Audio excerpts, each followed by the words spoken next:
नमस्कार दर्शक बंधु आज हेउछि डिसेम्बर मास 17 तारिख गुरुवार। आज दिन जाकर गुरुत्वपूर्ण खबर उपरे आसंतु नजर पकेइबा। वीडियो को शेष पर्यंत देखंतु मात्र किछि समय मध्यरे संपूर्ण खबर जानि परिबे। ता पूर्वरु चैनल रे नुवा थिले चैनल को सब्सक्राइब करी पाखरे आसीबा बेल आइकन को ऑन करी रखंतु। एमिति प्रतिदिन नुवा लेटेस्ट न्यूज सर्वप्रथमे देखिबा पई। आसंतु संपूर्ण खबर उपरे नजर पकेइबा। प्रथमे सरकारक नुवा वर्ष भेटी बढ़िला छात्र छात्रीक स्टाइपेंड। नुवा वर्ष आगरु बोर्ड घोषणा कले सरकार बढ़िला आयुर्वेद और होमियोपैथिक पीजी डाक्तर छात्रीक स्टाइपेंड। मोहन सरकार नुआ वर्ष आगरु छात्र छात्री माननको एही खुशी खबर देइछन्ति। विभिन्न सरकारी आयुर्वेदिक और होमियोपैथिक कॉलेज रे पढ़ुथिबा पीजी छात्र छात्रीक ପାଇଁ ମିଳୁଥିବା ଷ୍ଟାଇପେଣ୍ଡରେ ବ୍ୟାପକ ବୃଦ୍ଧି କରିଛନ୍ତି ମୋହନ ସରକାର। ନୂଆ ଷ୍ଟାଇପେଣ୍ଡ 2026 ଜାନୁଆରୀ ପହିଲାରୁ ଲାଗୁ ହେବ। ଷ୍ଟାଇପେଣ୍ଡ ବୃଦ୍ଧି ନେଇ ସିଏମଓଙ୍କ ପକ୍ଷରୁ ସୂଚନା। ପିଜି କରୁଥିବା 120 ଜଣ ଛାତ୍ରଛାତ୍ରୀ ହେବେ ଉପକୃତ। ପିଜି ପ୍ରଥମ ବର୍ଷ ଛାତ୍ରଛାତ୍ରୀଙ୍କ ଷ୍ଟାଇପେଣ୍ଡ 55% ବୃଦ୍ଧି ହେବ। ପିଜି ଦ୍ୱିତୀୟ ବର୍ଷ ଛାତ୍ରଛାତ୍ରୀଙ୍କ ଷ୍ଟାଇପେଣ୍ଡ 62% ବୃଦ୍ଧି ହେବ। ଫଳରେ ଆଗରୁ ମାସିକ 32,000 ମିଳୁଥିବା ବେଳେ ଏବେ ମିଳିବ 52,000। ପିଜି ତୃତୀୟ ବର୍ଷ ଛାତ୍ରଛାତ୍ରୀଙ୍କ ଷ୍ଟାଇପେଣ୍ଡ 67% ବୃଦ୍ଧି ହେବ। ସେହିପରି ସରକାରୀ ଆୟୁର୍ବେଦିକ ଓ ହୋମିଓପାଥିକ ମେଡିକାଲ କଲେଜର ହାଉସ ସର୍ଜନ ମାନଙ୍କ ଷ୍ଟାଇପେଣ୍ଡ 17,000 ରୁ 30,000 ବୃଦ୍ଧି କରାଯାଇଛି। ଏହି ଚଳିତ ବର୍ଷ ଅଗଷ୍ଟ ପହିଲାରୁ ଲାଗୁ ହେବ। ପରବର୍ତ୍ତୀ ଖବର ଏହି ଯୋଜନାରେ ଖାତାକୁ ଆସୁଛି 1,500 ଟଙ୍କା। 2 ଲକ୍ଷର ବୀମା ବି ମିଳୁଛି। 2021 ମସିହାରେ ଆରମ୍ଭ ହୋଇଥିଲା ଏବଂ ବର୍ତ୍ତମାନ ଏହା ଇ ଶ୍ରମ କାର୍ଡ ଭତ୍ତା ଯୋଜନା 2025 ଭାବରେ ଜଣାଶୁଣା। ଏହି ଯୋଜନାର ଲକ୍ଷ୍ୟ ହେଉଛି ଦୈନିକ ମଜୁରୀ କିମ୍ବା ଛୋଟ କାମ ଉପରେ ନିର୍ଭର କରୁଥିବା ଲୋକଙ୍କୁ ସହାୟତା ପ୍ରଦାନ କରିବା। ନିର୍ମାଣ ଶ୍ରମିକ, ଘରୋଇ ସହାୟକ, କୃଷି ଶ୍ରମିକ, ରିକ୍ସା ଚାଳକ, ଗାଡ଼ି ଚାଳକ, ମତ୍ସ୍ୟଜୀବୀ ଏବଂ ଅନ୍ୟାନ୍ୟ ଛୋଟ ଶ୍ରମିକ ଏବଂ ଯୋଜନାର ମୁଖ୍ୟ ହିତାଧିକାରୀ 60 ବର୍ଷ ବୟସ ପରେ ମାସିକ 3,000 ପେନସନ, ଦୁର୍ଘଟଣା ମୃତ୍ୟୁ କ୍ଷେତ୍ରରେ 2 ଲକ୍ଷ ବୀମା କଭରେଜ, ଆଂଶିକ ଅକ୍ଷମତା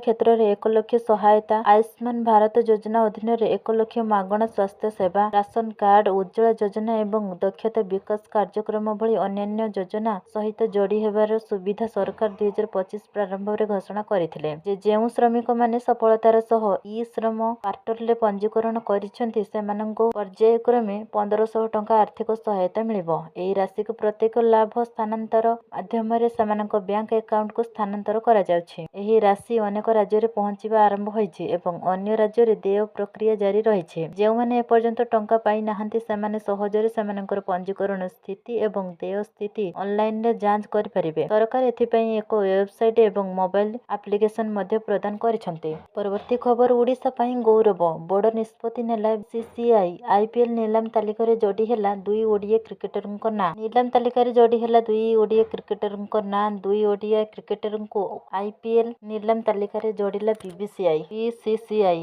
ରାଜେଶ ମହାନ୍ତି ଓ ସାମଲଙ୍କ ନାଁ ଯୋଡ଼ି ହେଲା। ଉଭୟଙ୍କ ବେସ୍ ପ୍ରାଇସ୍ ରହିଛି ଲକ୍ଷ ଟଙ୍କା। ନିଲାମ ତାଲିକାରେ ଅଛନ୍ତି ମୋଟ 369 ଜଣ ଖେଳାଳି। ତାଙ୍କର ବେସ୍ ପ୍ରାଇସ୍ 2 କୋଟି ଟଙ୍କା ରହିଛି।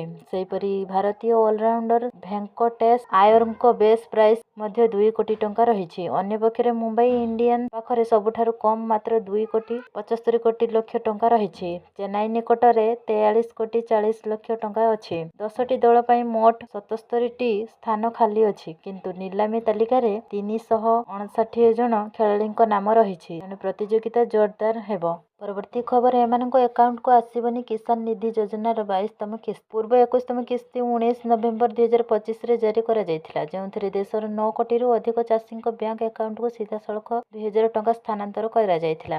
ରିପୋର୍ଟ ଅନୁଯାୟୀ ସରକାର ଫେବୃଆରୀ 2026 ଶେଷ ସୁଦ୍ଧା ପରବର୍ତ୍ତୀ କିସ୍ତି ଜାରି କରିପାରନ୍ତି। ସରକାର ପୂର୍ବରୁ ସ୍ପଷ୍ଟ କରିଛନ୍ତି ଯେ ଯଦି ଜଣେ ଚାଷୀ ଏହି ଯୋଜନା ଅନୁଯାୟୀ ଆବଶ୍ୟକୀୟ ସର୍ତ୍ତାବଳୀ ପୂରଣ କରିବାରେ ବିଫଳ ହୁଅନ୍ତି ତେବେ ସେମାନଙ୍କର କିସ୍ତିକୁ ରୋକି ଦିଆଯାଇପାରେ। କେୱାଇସି ପୂରା ହୋଇନଥିଲେ, ବ୍ୟାଙ୍କ ଆକାଉଣ୍ଟରେ ଆଧାର ଲିଙ୍କ ନଥିଲେ, ବ୍ୟାଙ୍କ ବିବରଣୀରେ ଭୁଲ ଥିଲେ, ହିତାଧିକାରୀ ତାଲିକାରୁ ଆପଣଙ୍କ ନାଁ ଉଡ଼ି ଯାଇଥିଲେ, ଚାଷୀ ପଞ୍ଜୀକରଣର ଅଭାବ ଥିଲେ, ସରକାର ଏବେ ଚାଷୀ ପଞ୍ଜୀକରଣକୁ ବାଧ୍ୟତାମୂଳକ କରିଛନ୍ତି। ଆଗକୁ କେବଳ ସେହି ଚାଷୀମାନେ ଯେଉଁମାନଙ୍କର ନାମ ଚାଷୀ ପଞ୍ଜୀକରଣରେ ପଞ୍ଜୀକୃତ ହୋଇଛି ସେମାନେ ପ୍ରଧାନମନ୍ତ୍ରୀ କିଷାନ ଯୋଜନାର ଲାଭ ପାଇବାକୁ ଯୋଗ୍ୟ ହେବେ। ଚାଷୀମାନେ PM Kisan government in website ପରିଦର୍ଶନ କରି ଘରେ ବସି ସେମାନଙ୍କର ନାଁ ଏବଂ ସ୍ଥିତି ଯାଞ୍ଚ କରିପାରିବେ। ପୁରୀ ଯିବାକୁ ଆଉ ଲାଗିବନି ଘଣ୍ଟା ଘଣ୍ଟା ମାତ୍ର 40 ମିନିଟରେ ଶ୍ରୀକ୍ଷେତ୍ରରେ ପହଞ୍ଚିବେ ଭକ୍ତ। ଆଉ ଏ ଭିଡରେ ସନ୍ତୁଳି ହୁଅନ୍ତି ଭକ୍ତ। ରାସ୍ତା ଜାମ୍ ଯୋଗୁଁ ଘଣ୍ଟା ଘଣ୍ଟା କଟିଯାଏ ରାସ୍ତାରେ। ଏବେ କମିଯିବ ଜଗା ପାଖକୁ ଯିବା ସମୟ। ମାତ୍ର 40 ମିନିଟରେ ଭକ୍ତ ପହଞ୍ଚିବେ ଭୁବନେଶ୍ୱରରୁ ପୁରୀ। ଏନେଇ ଚିନ୍ତା କରୁଛନ୍ତି ସରକାର। ଏଥିପାଇଁ 8 ଲେନ୍ ହେବ ଭୁବନେଶ୍ୱରରୁ ପୁରୀ ରାସ୍ତା। ଏନେଇ ସୂଚନା ଦେଇଛନ୍ତି ପୂର୍ତ୍ତ ମନ୍ତ୍ରୀ ପୃଥ୍ୱୀରାଜ ହରିଚନ୍ଦନ। ମନ୍ତ୍ରୀ କହିଛନ୍ତି କେନ୍ଦ୍ର ସଡ଼କ ପରିବହନ ମନ୍ତ୍ରୀଙ୍କ ସହ ଆଲୋଚନା ହୋଇଛି। ଜାତୀୟ ରାଜପଥର ପ୍ରପୋଜାଲ ଥିଲା ଭୁବନେଶ୍ୱର ପୁରୀ ରାସ୍ତାକୁ 6 ଲେନ୍ ବିଶିଷ୍ଟ କରିବା ପାଇଁ। ସେଥିପାଇଁ ସରକାର ସମ୍ମତି ପାଇସାରିଛନ୍ତି। ରାଜ୍ୟର ଦାବି ଥିଲା ଭୁବନେଶ୍ୱର ପୁରୀ ରାସ୍ତାକୁ 8 ଲେନ୍ କରିବା ପାଇଁ। କେନ୍ଦ୍ରମନ୍ତ୍ରୀ ମଧ୍ୟ ସେ ରାସ୍ତାକୁ 8 ଲେନ୍ କରିବାକୁ ନିର୍ଦ୍ଦେଶ ଦେଇଛନ୍ତି। ଫିଜିବିଲିଟିକୁ ଦେଖି ତାଙ୍କୁ 8 ଲେନ୍ କରାଯିବ, ନଚେତ 6 ଲେନ୍ କରି ଆକ୍ସନ କଣ୍ଟ୍ରୋଲ କରି 2 ଲେନ୍ ସର୍ଭିସ ରୋଡ୍ କରିବାକୁ ଯୋଜନା କରାଯାଉଛି। ଛୋଟ ଗାଡି ପାଇଁ ସର୍ଭିସ ରୋଡ୍ କରିବାକୁ ଯୋଜନା କରିଛନ୍ତି ସରକାର।